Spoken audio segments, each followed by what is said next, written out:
കേരളത്തിന്റെ കിരീടം എന്ന് തന്നെ നമുക്ക് കാസർഗോഡ് ജില്ലേനെ വിശേഷിപ്പിക്കാം അല്ലേ? അതെ അതെ.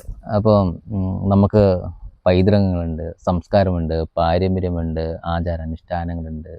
ഒരുപാട് മറ്റുള്ള സംസ്ഥാനങ്ങൾ വെച്ച് മറ്റുള്ള ജില്ലകൾ വെച്ച് നോക്കുമ്പോൾ നമുക്ക് എണ്ണി പറയാൻ വേണ്ടിയിട്ട് ഒരുപാട് സംഭവങ്ങളുണ്ട്. പക്ഷെ നമ്മുടെ മഹത്വം നമ്മൾ അറിയുന്നില്ല എന്നുള്ളതാണ് സത്യം അല്ലേ? ഒരുപാട് കലാകാരന്മാരെയും കലാകാരികളെയും ലോകം തിരിച്ചറിയാറുണ്ട്. കാഞ്ഞങ്ങാടായാലും കാസർഗോഡായാലും ഏത് ജില്ലയിലായാലും. അപ്പൊ നമ്മൾ അങ്ങനെ കായികപരമായിട്ട് കഴിവുള്ളവരെ സമൂഹത്തിലേക്ക് ഉയർത്തിക്കൊണ്ടുവരികയാണ് വേണ്ടത്. അതിനെക്കൊണ്ട് നമുക്ക് ചെയ്യാൻ പറ്റുന്ന എന്തൊക്കെയുണ്ടോ അതൊക്കെ നമ്മൾ ചെയ്തു. നമുക്ക് അവരെ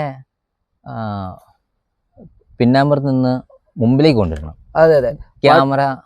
അതെ അതെ. പാട്ട് പാടാൻ അറിയാവുന്നവരുണ്ട്, ഡാൻസ് കളിക്കാൻ അറിയാവുന്നവരുണ്ട്, അഭിനയിക്കാൻ അറിയാവുന്നവരുണ്ട്, കഥകൾ പറയാൻ അറിയാവുന്നവരുണ്ട്. അപ്പൊ അങ്ങനെ ആരും നമുക്ക് സപ്പോർട്ട് ഇല്ലാണ്ട് നിൽക്കുന്ന ഒരുപാട് കലാകാരന്മാരും കലാകാരികളും നമ്മുടെ ഈ ചുറ്റുവട്ടത്തെല്ലായിടത്തും നമുക്ക് എന്ത് ചെയ്യാൻ പറ്റും? നമ്മളെ കൊണ്ട് എന്ത് ചെയ്യാൻ പറ്റും? നമുക്ക് അവർക്കൊരു സപ്പോർട്ട് കൊടുത്തിട്ട്, അതായത് അവർക്ക് എന്തെങ്കിലും ഒരു അതായത് ഒരു കല അല്ലെങ്കിൽ കായികമായാലും പാട്ടായാലും അത് നമുക്കൊന്ന് മറ്റുള്ളവരുടെ മുമ്പിൽ കാണിക്കാൻ വേണ്ടിയിട്ട്, അവരുടെ കഴിവ് ഉയർത്താൻ വേണ്ടിയിട്ട് നമുക്ക് എന്തൊക്കെ ചെയ്യാൻ പറ്റുമോ നമ്മളെ കൊണ്ട് കഴിയുന്ന രീതിയിൽ നമുക്ക് ചെയ്താലോ ഒന്ന് ആലോചിച്ചെങ്കിൽ. ഇതിന്റെ ഇടയ്ക്ക് നിങ്ങളുടെ ഒരു വീഡിയോ ഞാൻ കാണാനിടയായി. അത് പാട്ടിനൊപ്പം ജോഷി എന്നും പറഞ്ഞിട്ട്, അതെന്തായി കാര്യങ്ങൾ? അതിനെ പറ്റിയുള്ള എന്തെങ്കിലും? അത് സത്യം പറഞ്ഞു കഴിഞ്ഞാൽ എൻ്റെ പ്രിയപ്പെട്ട 2 സുഹൃത്തുക്കളാണ് അതിന് മുൻകൈ എടുത്തിരിക്കുന്നത്.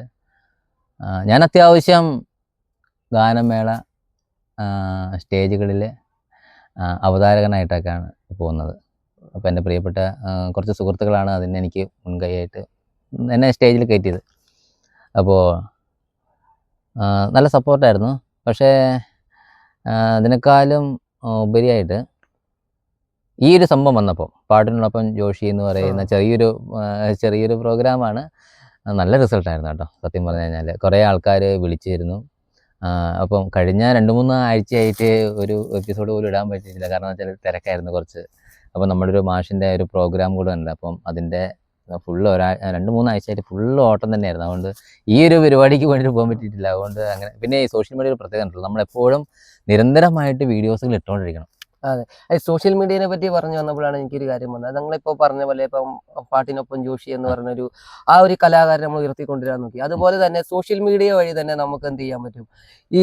ഇപ്പൊ ഞാൻ പറഞ്ഞ കലകൾ അറിയാവുന്നവർ, പാട്ട് പാടാൻ അറിയാവുന്നവർ, ഡാൻസ് കളിക്കാൻ അറിയാവുന്നവർ, അല്ലെങ്കിൽ കഥ പറയാൻ അറിയാവുന്നവർ, അവരുടെയൊക്കെ അടുത്ത് ചെന്നിട്ട് നമുക്ക് എന്ത് ചെയ്യാം? വീഡിയോകൾ എടുത്തിട്ട് ശേഷം നമുക്ക് സോഷ്യൽ മീഡിയ വഴി കൊടുത്തു കഴിഞ്ഞാൽ തന്നെ ഒരുപാട് ആൾക്കാർക്ക് ഇതറിയാൻ സാധിക്കും.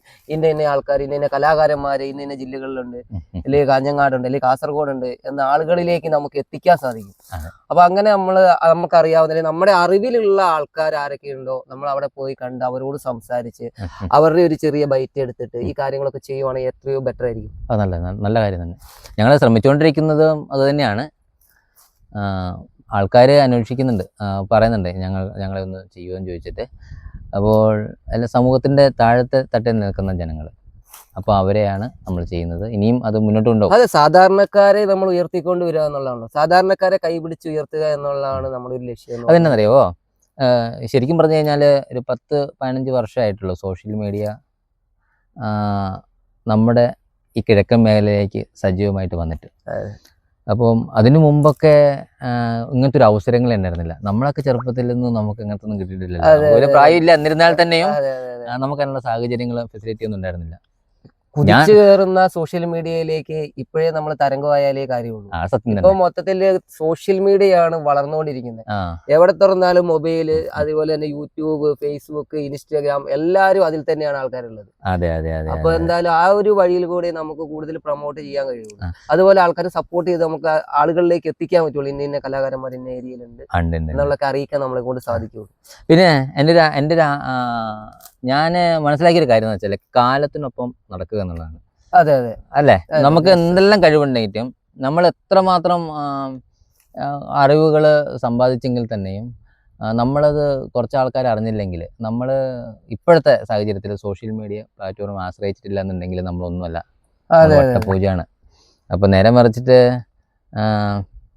ഇന്ന് ഇപ്പോഴത്തെ കാലഘട്ടത്തിൽ ഏറ്റവും കൂടുതൽ സ്റ്റാറായി നിൽക്കുന്നതും ഇങ്ങനെയുള്ളവരാണ്.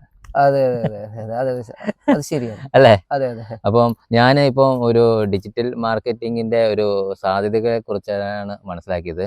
ഉം. നമുക്ക് ചെറിയൊരു വിഷയം ചില അഭിപ്രായങ്ങൾ ഒന്ന് സമൂഹത്തിലേക്ക് എത്തിക്കണമെന്നുണ്ടെങ്കിൽ എന്താണ് പേപ്പറിൽ കൊടുത്തിട്ടോ അതുപോലെ തന്നെ നോട്ടീസ് അടിച്ചിട്ടോ ഒന്നും ഒരു കാര്യമില്ല. ഞാൻ 10,000-2000 നോട്ടീസും കൊണ്ട് കുറേ സ്ഥലങ്ങളിൽ ഇപ്പോൾ നടന്നു. ഇതൊന്നും ആരും നോക്കുന്നില്ല എന്നുള്ളതാണ് സത്യം. നോട്ടീസൊക്കെ ആരും വായിക്കാനിടയില്ല. മേടിക്കുക, ചുരുട്ടി കൂട്ടുക, അടുത്ത കുപ്പയില് നോക്കുന്നില്ല. ഇത്രേ പരിപാടിയേ ഉള്ളൂ.